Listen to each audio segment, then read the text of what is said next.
afternoon, viewers.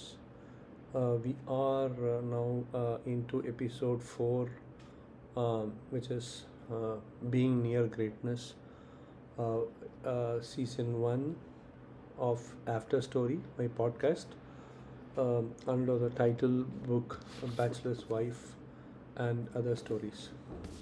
So, before we get into the chapter, I just wanted to announce that Bachelor's Wife is available in paperback and hardcover, and you can buy it from Amazon, or you can reach out to me for author signed copies.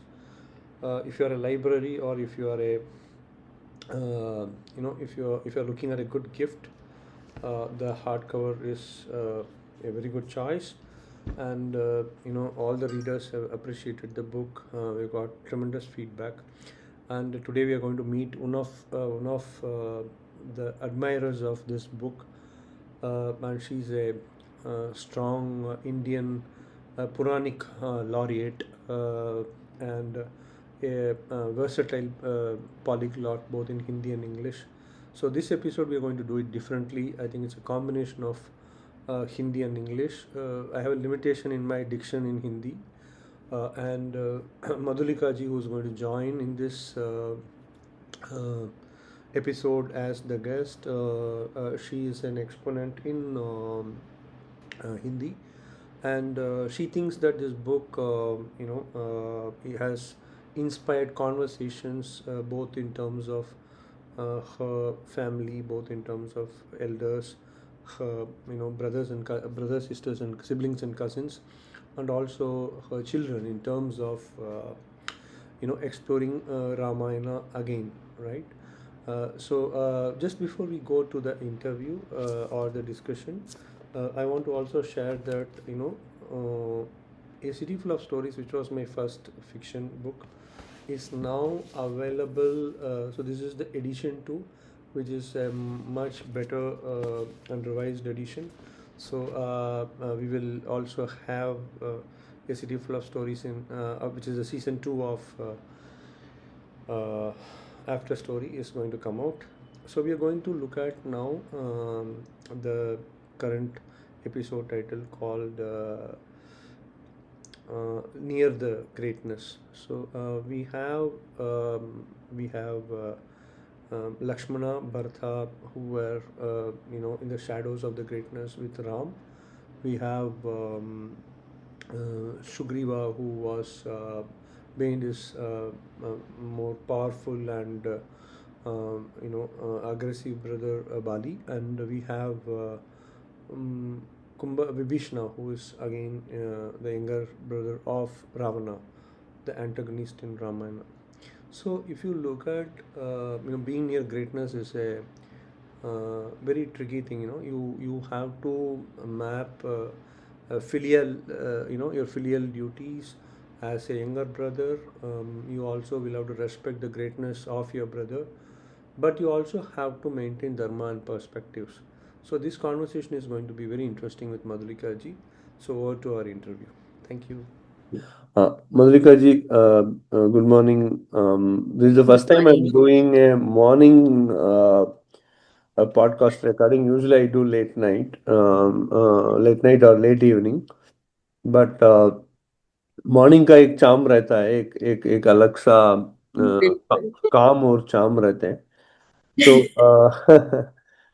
So and अपना group call के बाद और आपका निजी phone calls के बाद अभी दोबारा मिल रहे हैं. ये शो है इट्स कॉल्ड आफ्टर स्टोरी. जब ऑथर और लेखक के फिनिश होने के बाद बुक जब रिलीज होता है उसके बाद हम लोग मिलते हैं. So that is the idea. तो पहले 3 एपिसोड जो हम लोग किए थे इसमें सीजन 1 का bachelors wife and other stories, ये बुक मैंने लिखा था और रिलीज किया था जनवरी में. और उसका काफी इंटरेस्टिंग जर्नी है अभी तक, क्योंकि it is not a popular book. ये बुक ऐसा है कि it has to be discovered by आप जैसे महान रीडर्स, जो आप इतने बुक्स पढ़ते हैं, इतने भिन्न तरीके के बुक्स पढ़ते हैं, और इतना आपका डीप नॉलेज है कि कभी कभी पाठक से लेखक को लर्निंग मिलती है। Okay, so it's not my research, but आपका जो सवाल सवाल जो आपसे आया था, उससे मैं भी थोड़ा और सोच बढ़ाया। Okay, so it will help in the long run. तो welcome Madhulika ji to the after story. And ये अपना चौथा एपिसोड है। ये चौथा एपिसोड का एक स्पेसिफिक टॉपिक है, which we are calling as महानता के समीप। Okay, which is close hmm. To greatness. So हम लोग जानते हैं कि रामायण राम जी का कथा है, राम का आयन है। But as we have gone along, हम लोग को ये भी पता है कि this is also made of so many characters। और राम खुद एक कैरेक्टर है, वो जो अगला एपिसोड में हम राम जी के बारे में बात कर रहे हैं। और लास्ट एपिसोड है शांता जी के बारे में, which is the title of the book, and that's the last episode and season finale on bachelor's wife. तो I am very happy to have you in the show. And thank you. to our viewers, Madhulika ji is a close friend first, an avid reader, and also a scholar, I would say।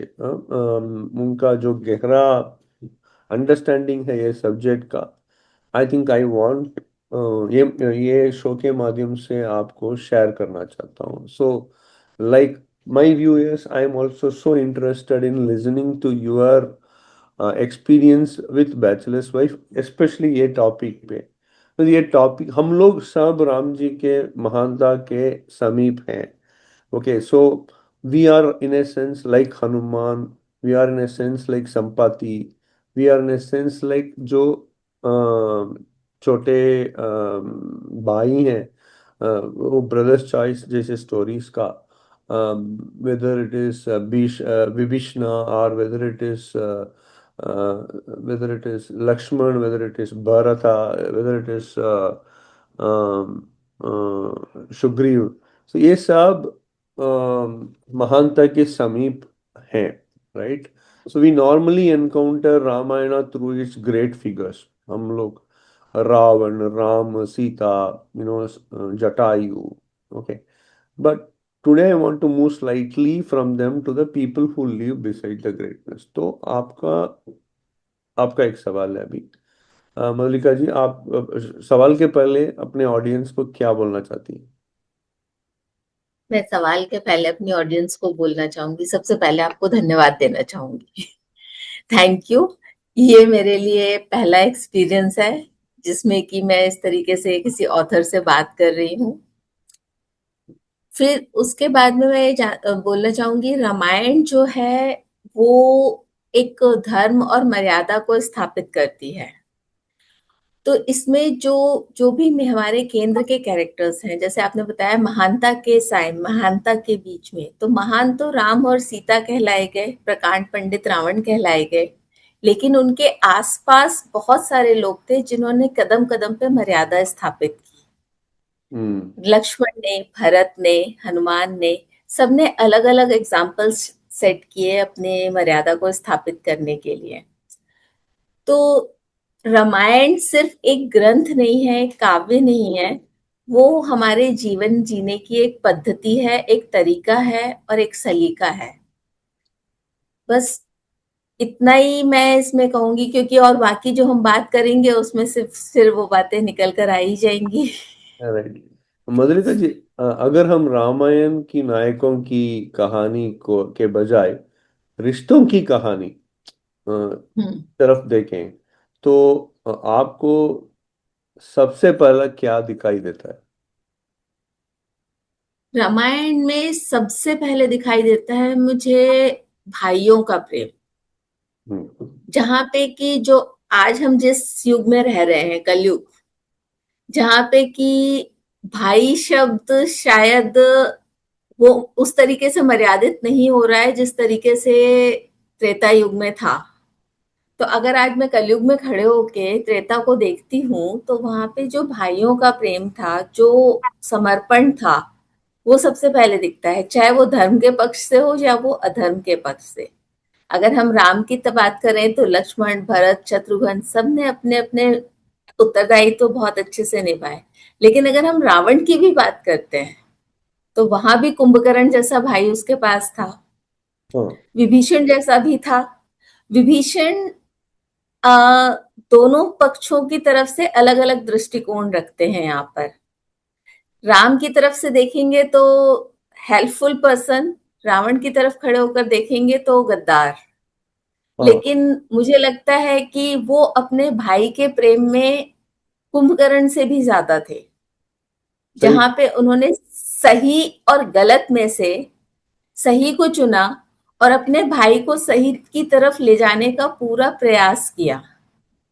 I think प्रेम इसी को कहते हैं, जब आप किसी को सुधारने का प्रयास करो। हाँ, तो ये बाई वाला प्रेम जटायु और संपाति के बीच में भी था, राइट? जटायु, संपाति, और हम देखें इवन सुग्रीव और बाली के बीच में भी बाली के था। बीच वहां तो एक गलत फहमी का बीज था जिसने कि उस प्रेम को खंडित किया। में, राइट। भाइयों का प्रेम, फिर वहां पर मित्रता, सेकेंड रिलेशन मुझे दिखता है मित्रता। हाँ, वो भी है। मित्रता, मित्रता एक खास रिलेशनशिप है जहाँ पे अपना वो खून का रिश्ता नहीं होता है, वो दिल का रिश्ता होता है। हाँ, वो हाँ, अलग एक बात है। और तो from so so if you take the brother, हम लोग अभी संपाति के बारे में बात करते हैं। ठीक सन है। सन जो सन डॉटर का हम लोग बाद में आते हैं। तो हाँ, संपाति का जो कहानी हमने स्टोरी में लिखा है, which is what we call as winged brothers, जहाँ पे story begins with rivalry between brothers but eventually becomes a story of sacrifice for the same purpose. And how do you understand or misunderstand somebody's life, जितना गलतफहमी होता है। तो मेरा सवाल आपका है कि संपाति को बहुत लंबे समय तक लगा था कि उसके साथ अन्याय हुआ है। हम्म? और लेकिन जब उसे जटायु के बलिदान की सच्चाई पता चलती है, हनुमान जी और जाम्बवान जी के द्वारा, तो उसके पूरी दृष्टि बदल जाती है। जो उनके गलतफहमी था वो सुधार के फिर वो लाइफ का उनको एक मकसद मिल जाता है। क्या हम अपने सबसे करीबी लोग के जीवन को भी अक्सर अधूरा समझते हैं? उनके वजह से मिसअंडरस्टैंडिंग होता है। तो ये स्टोरी और अपने लाइफ का क्या टिप्पणी है आपका? संपाति को मैं सेंटर में लूं। एक एक स्टोरी आपने बैचलर्स वाइफ में जैसे संपाति की स्टोरी आई है, तो उसमें पर्सपेक्टिव आया है, मतलब कि जटायु की रक्षा करते हुए संपाति के पंख जल जाते हैं। ये बैचलर्स वाइफ में मैंने पढ़ा। लेकिन अगर मैं रामचरितमानस में पढ़ती हूँ, रामचरितमानस में एंड अदर भी इसमें, तो उसमें था कि संपाति को अपनी उड़ान को लेकर बहुत घमंड था और वो बिना कुछ रियलाइज किए सूर्य की तरफ उड़ गए थे। एक पॉइंट ये आता है। तो डिफरेंट डिफरेंट स्टोरीज इसमें आती हैं। लेकिन हाँ, अगर मैं इस बुक के अकॉर्डिंगली जाती हूँ तो उसमें जैसे बलिदान, उनका नेचुरली बलिदान का फर्क हमारे जीवन पे डेफिनेटली पड़ता है, किसी के भी। अगर आपके आसपास के लोग कोई भी बलिदान करते हैं तो उससे दो तरीके के भाव होते हैं। एक, आभार का, जिसके लिए बलिदान किया गया उसके लिए ग्लानि का। सपोज कि मेरे लिए किसी ने कुछ किया और मुझे बाद में पता चले कि नहीं, उसने इस तरीके से किया तो एक मन में आभार तो आता है, साथ में ग्लानि भी आती है और एक थैंकफुल भी हाँ होते हैं आप उसके, हाँ हाँ हाँ। है ना? तो, तो तो हम्म आपका मैं प्रश्न एक बार और जानना चाहूंगी अपने आंसर क्या को क्लियर करने। हम लोग जब किसी के लिए बलिदान देते हैं, दोनों दोनों में घमंडी नहीं, घमंड की बात तो अलग है, क्योंकि वो इंडिविजुअल ट्रेट होता है। जो भाइयों के बीच में, हम लोग रिश्ते की बात कर रहे हैं अभी, हाँ, इंडिविजुअलिटी की हाँ। बात नहीं कर रहे हैं अभी। हम्म। तो इन लोग के बीच में तो एक भाई भाई का जो कंपटीशन रहता है वैसे ही हुआ था।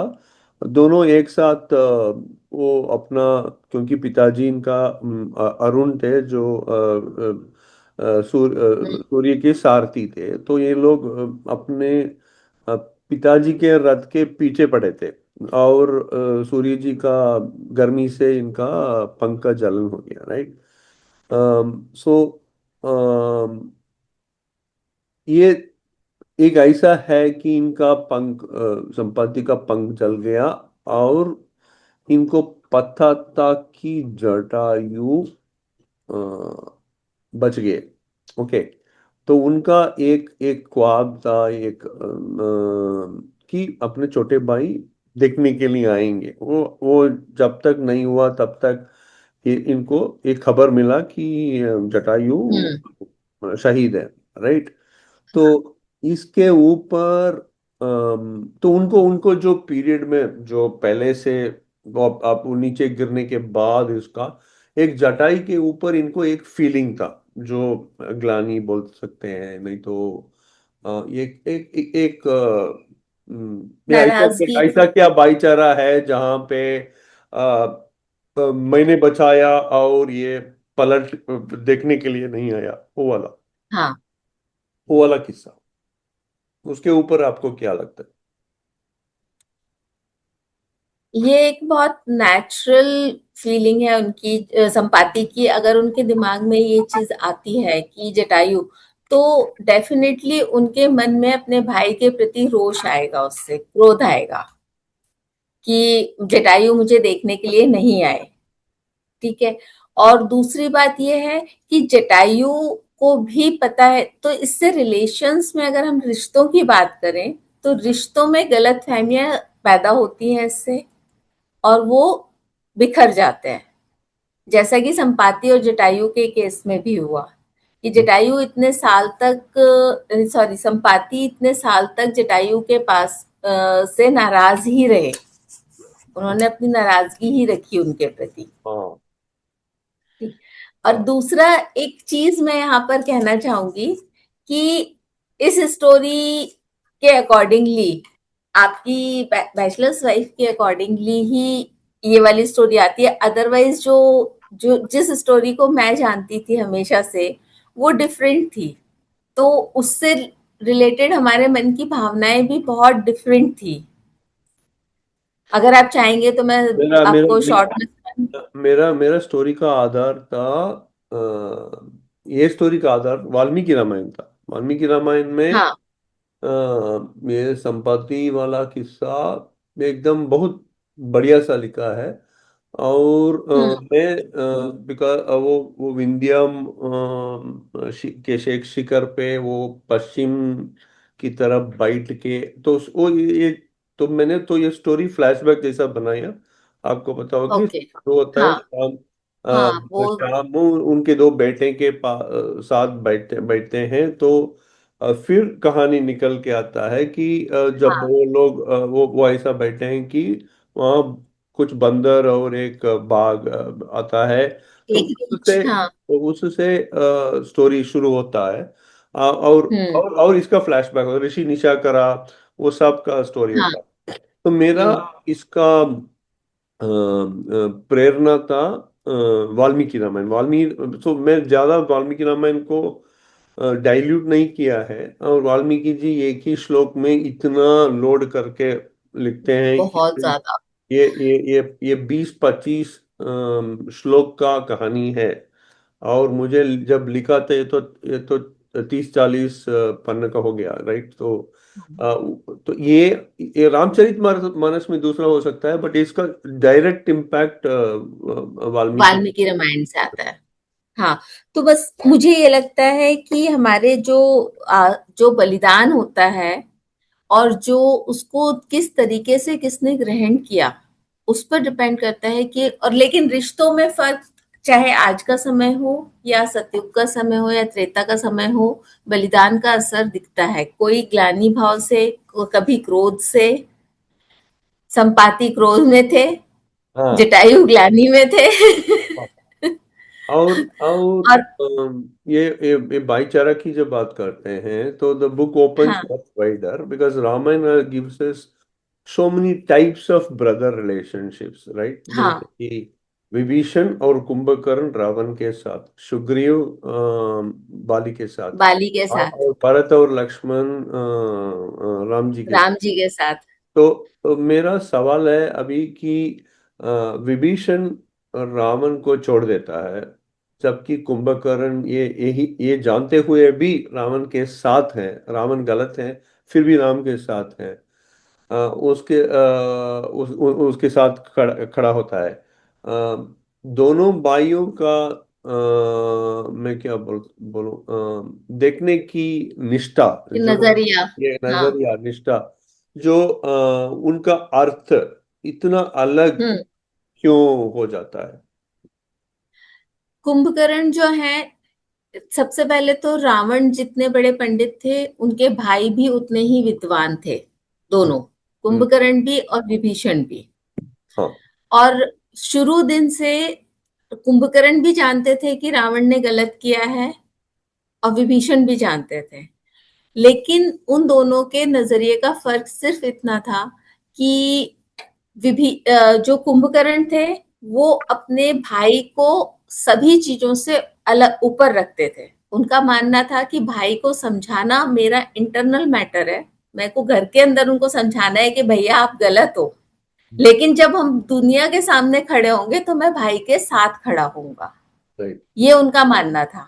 हम्म। दूसरा, विभीषण दूसरी तरफ, उनका मानना था कि भाई अगर अधर्म की तरफ जा रहे हैं तो मुझे उनको लेकर धर्म की तरफ आना है, उनको ठीक करना ही है इनका।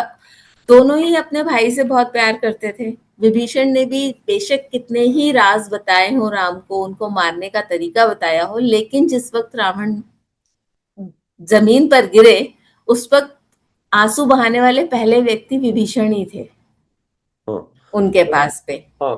तो ये एक होता है अंधा होके प्यार करना, और एक होता है आंख खोल के अपनी आत्म चेतना के साथ प्यार करना। विभीषण ने आत्म चेतना का मार्ग सुना। मतलब कि मैं कहूंगी कि रामायण के ये एग्जाम्पल्स हमें अपने लाइफ के भी एक्सपीरियंसेस देते हैं कि हमें अपने मन की सुनने की भी जरूरत होती है कभी कभी। हाँ। सही और गलत को देखने का नजरिया हमें, यहाँ पे कुंभकर्ण और विभीषण हमें सही और गलत नजरिए का दृष्टिकोण देते हैं। वो अगर हम किस मर्यादा की, किस दृष्टिकोण की बात करें, तो वो आत्म चेतना थे जिन्होंने मन की सुनी और धर्म का साथ दिया। और वो प्रेम में इतने, अपने भाई के प्रेम में इतने डूबे हुए थे कि उन्होंने अपने भाई का साथ दिया। Very interesting. और दोनों ही भाई के एक उत्कृष्ट एग्जाम्पल ही कहे जाएंगे। एक ने राज्य को दूसरे तरीके से बचाया, हाँ। विभीषण ने राज्य को सेव कर लिया। एक या सही बोला। तो एक राज्य का बात हुआ, और ये एक वफादारी का बात हुआ। हाँ, और आपको याद है, कर्ण और कुंभकर्ण नाम तो एक जैसे ही हैं, दोनों वफादारी का एग्जाम्पल्स हैं, उदाहरण है। हाँ, आ, कर्ण और तो कुंभकर्ण, बिल्कुल सही। जब बाई के प्रति प्रेम, उसकी और निष्ठा और धर्म, ये तीन तीन एक दृष्टिकोण की बात है, एक धर्म की बात है, और दूसरा है प्रेम की बात है। ये तीनों अलग अलग दिशा में खड़े हों तो एक व्यक्ति को जो चुनना है, जो सही सही रास्ता, सही दौ सही रिश्ते को कैसे हैंडल करना है। मान लीजिए ये सुग्रीव बाली हो, हाँ। तो सुग्रीव बाली और संपाति जटायु के बीच में तो गलत फहमी का एक ये था, पर्दा था। बोल था, हाँ। और उसके ऊपर जीवन मृत्यु का लड़ाई भी हुआ था। तो हम्म।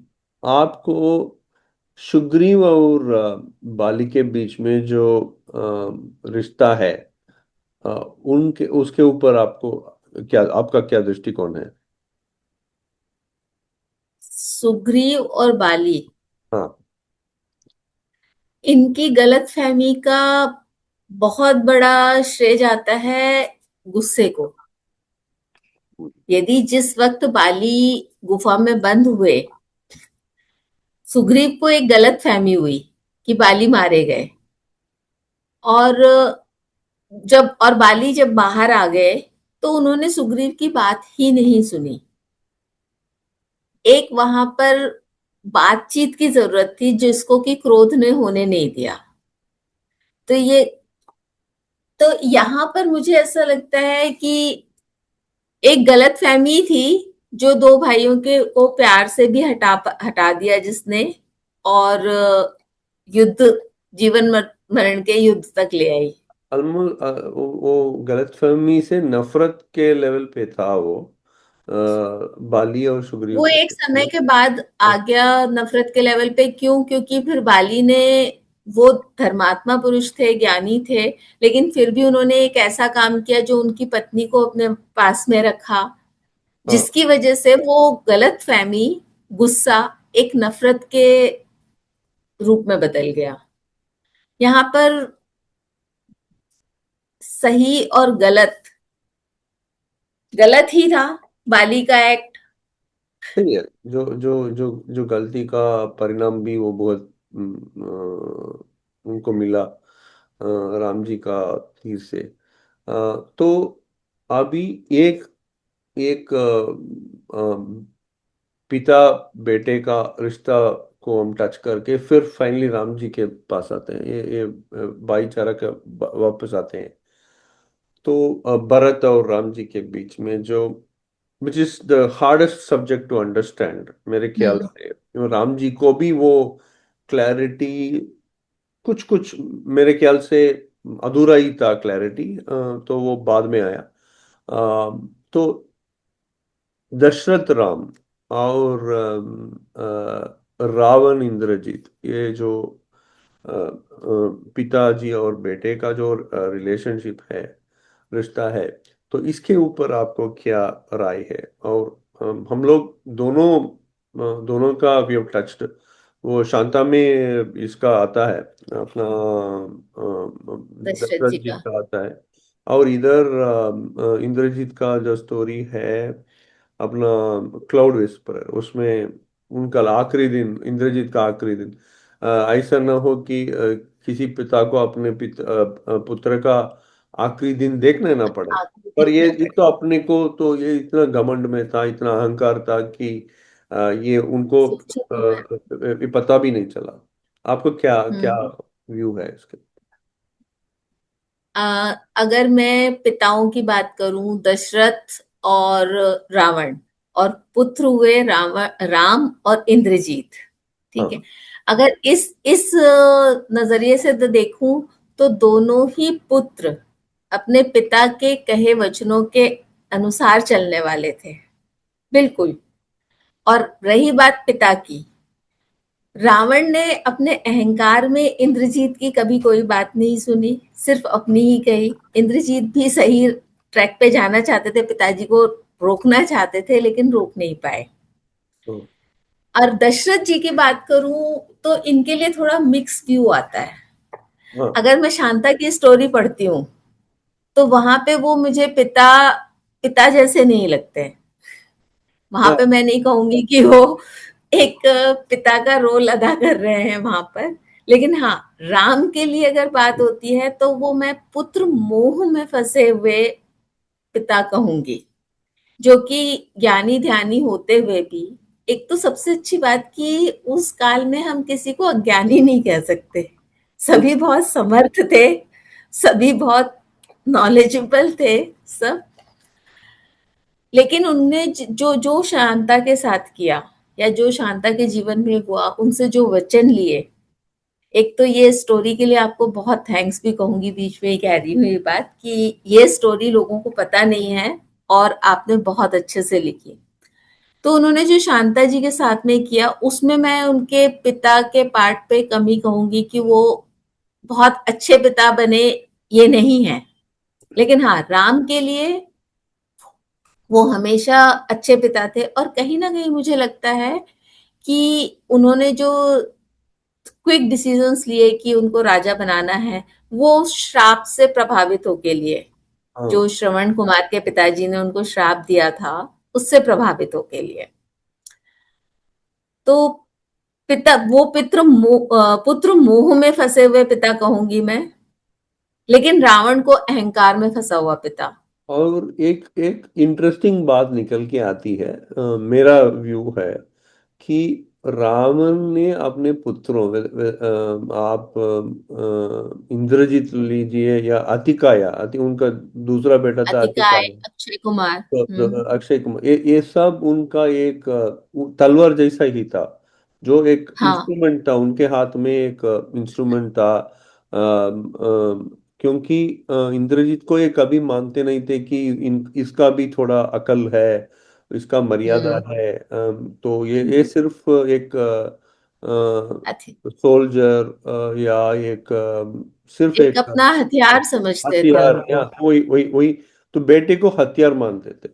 और हाँ। दूसरी बात है, इधर तो उल्टा है, जहां पे ये प्योरली इमोशनल बात थी। क्योंकि इसलिए तो मैं थोड़ा आगे निकल के, आप दशरथ की देखें तो we have also touched upon in Shanta, कि अजा जो इनके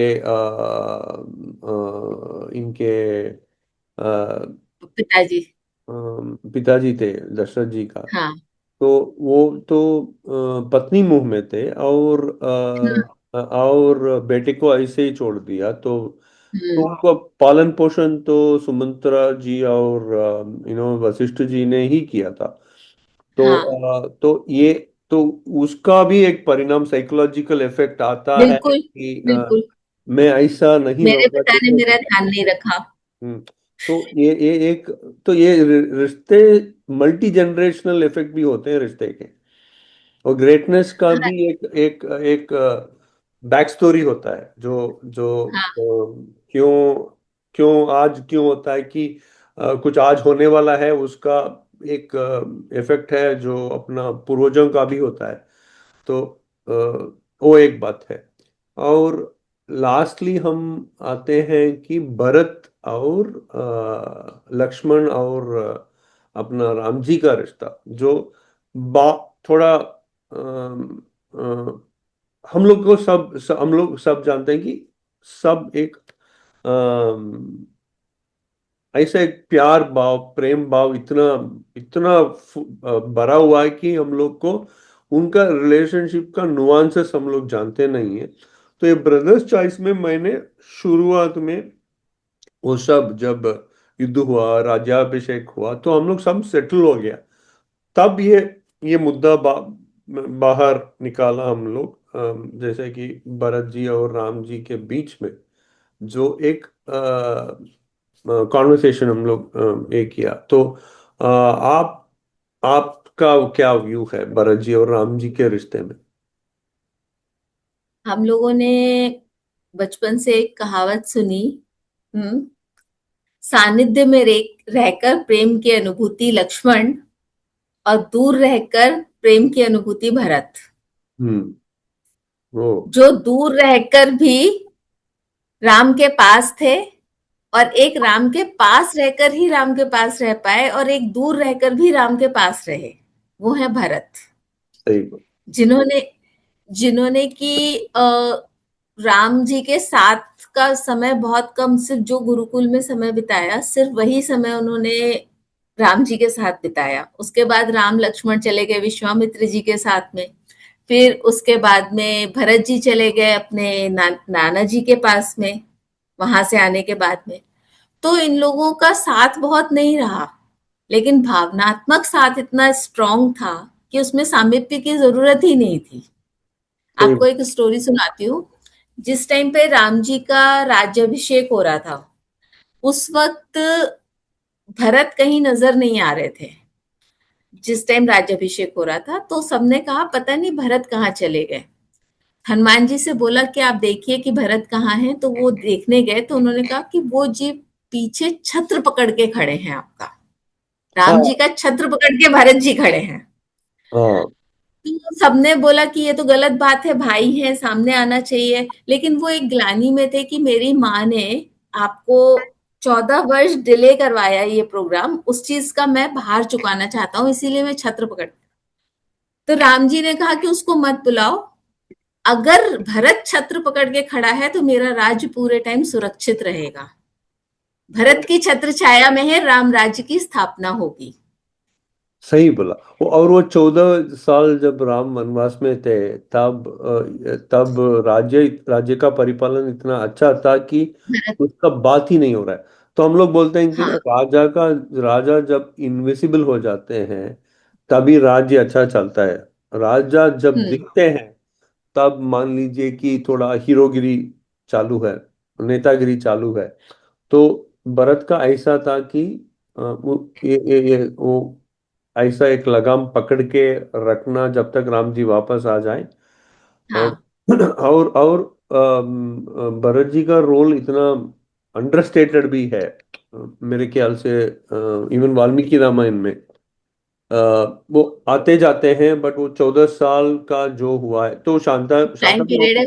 और शत्रुघ्न की तो यहाँ पे हम बात ही नहीं करते। राम के एक भाई शत्रुघ्न भी थे जो सबसे छोटे थे, उनका तो जिक्र हमें बहुत कम मिलता है। हाँ। लेकिन उनका भी योगदान उतना ही रहा जितना कि भरत और लक्ष्मण का रहा। राइट। जिस वक्त भरत एक सन्यासी के रूप में रह के राजकाज संभाल रहे थे और उन्होंने किसी भी राज्य में ना घुसने की अपना एक प्रण ले लिया था राम की तरह, उस वक्त राज्य के अंदर और सीमाओं पर सुरक्षा की दृष्टि से देखें तो कौन खड़ा था? उस वक्त शत्रुघ्न खड़े थे वहां पर। हाँ।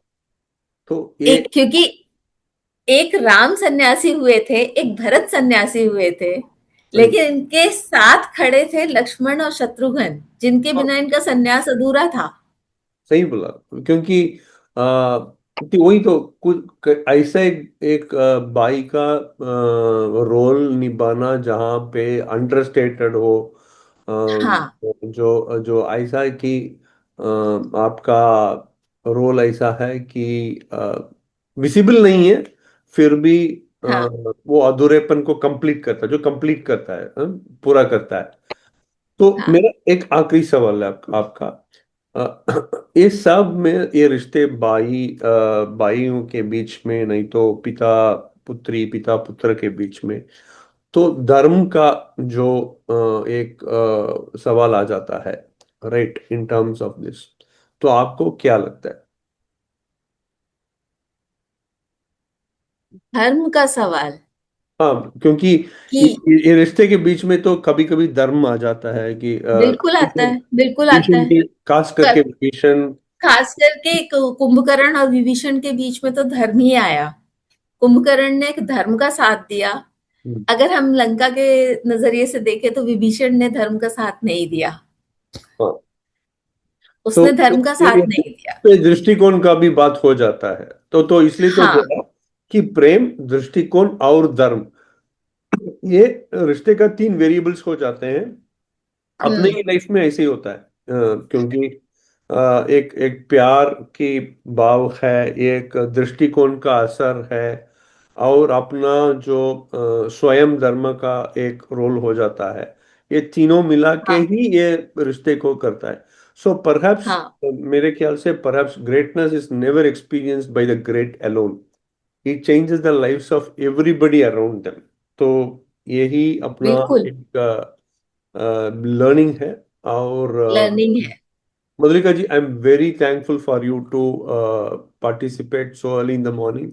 Thank you. और I've learnt a lot today, in fact a little more today from your आपके जो टिप्पणी थे. तो we will I invite you for the other episodes also. तो नेक्स्ट Thank एपिसोड इस राम जी के खुद का जो बुक में हम लोग कवर किया है.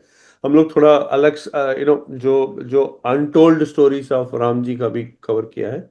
और शांता जी के बारे में तो आप जानते हैं. तो you. ये दोनों अगले 2 एपिसोड हैं. तो थैंक यू फॉर पार्टिसिपेटिंग. और एक we will meet again. And to the Thank viewers, you. I hope you enjoyed Madhurika ji's बहुत. input. Thank you. Thanks to you. Thank So that was an inciting and very interesting conversation with Madhulika ji, and we look forward to her further participation in the next 2 episodes. Episode 5 is about the great man himself, the protagonist of Ramayana, Sri Ram, and we believe that we're going to look at the whole aspect of Ram differently, and you will get more details in a subsequent reel. So we will meet again in episode 5. Thanks Madhulika ji for a wonderful contribution. We look to add a couple of more guests if possible. And episode 6 is obviously the title or a discussion about a bachelor's wife Shanta. So I think exciting time ahead still in season 1. Bachelor's wife in my podcast after story. So till I meet you again in episode 5, this is Ashok Subramaniam signing off. Thank you.